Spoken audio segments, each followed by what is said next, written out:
আমরা এবার সরাসরি চলে যাব মিনিস্টার সুমন ভাইয়ের কাছে। কবি চেয়ারম্যান সাহেব, এখানে উপজেলা চেয়ারম্যান সাহেব আছেন।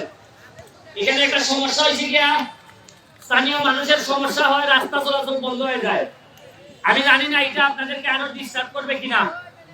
এই সময়টা আসলে একদম রাস্তা চলাচল বন্ধ জায়গা, তাইলে আর যদি মাঠটা আর একটু হাম ভরাই দেন, কারণ আমরা জুড়ে রাখছে 100 মিটার দূর থেকে 100 কিলোমিটার, ওই আমরা মাটিতে ওই যখন আমরা শক্তি খাই যায় হলটা এটা ওই মাটিটার গাছটা মিলে এরার এমন ফ্রেম আমার সাথে সমস্যা। তাই উপজেলা প্রশাসনের কাছে অনুরোধ জানাইব, তার কাছে একটা মেশিন আছে গাছ কাটার, এটা যদি বাধাই দেয় এটা একদম স্টেডিয়ামের মতো হয়ে। আর আরেকটা বিশ্বাস, যেভাবে আপনারা আমার ধরছেন মাঠো গাছ এমনি ভাড়াই আড়াই দিবা, বেশি দিন লাগতো না।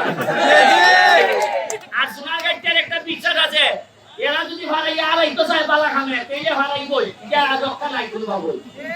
আমিও ধন্যবাদ জানাই চেয়ারম্যান সাহেব এবং পিপি সাহেবকে যে আমাদেরকে অনেক সম্মানিত করেছেন।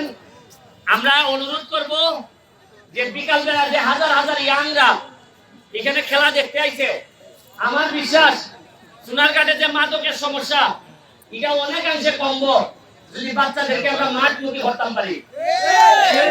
আর ওইটাকে আপনারা দর্শকরা শান্ত ভাবে সব সময় যারা অতিথি আইব অতিথির ইজ্জত কইরা এমন ভাবে দেখাই দিবা, আগামী গত 20-30 বছর একটা গ্রুপ একটা দল সোনারঘাটকে কলঙ্কিত করবার লাগিয়া মানুষের বাইরে হইয়া বেড়াইছে, সোনারঘাট বেলে গেলে খাইজা হয়, ইটা হইয়া আমরারে বদনামি করছে।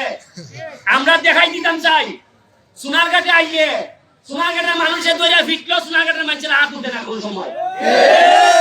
আর সোনারঘাট হলো ভদ্রলোকের জায়গা, তবে ভদ্রলোক মানে দুর্বল না, আমরা প্রতিবাদ করতে জানি, আমরা অন্যায়ের প্রতিবাদ করি, আমরা আজ দেশের সাথে খাইতে লাগতাম তাই না।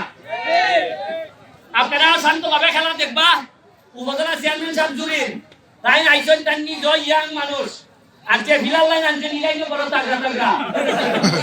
আমি দেখতেছি যে এরা তো গোলটা দিয়া ভাষা তিনি তো রাখতাম পারলাম না, এরাও কিন্তু বেদান কিন্তু খারাপ না, এরা বেলা আলাপ করছে আগে ভোগে ওয়া খালি সময় যাও এরপরে আর এই একটা ঘরে একটা এরপরে আমার প্লেয়ারের মধ্যে আমার বিশ্বাস আছে, সোনারঘাটের মানুষের দোয়া আছে তো বালা হয় কিটা বালা হয়। যদি ড্র থেকে যায় তাহলে চেয়ারম্যান সাহেব 80টা কমিটি নিচ্ছে, যদি ড্র থাকে ইজ্জতের সাথে আমরা তুই চেয়ারম্যানে দেখতে আসবা, আপনারা আমরা লেগে দোয়া করবা। Thank you.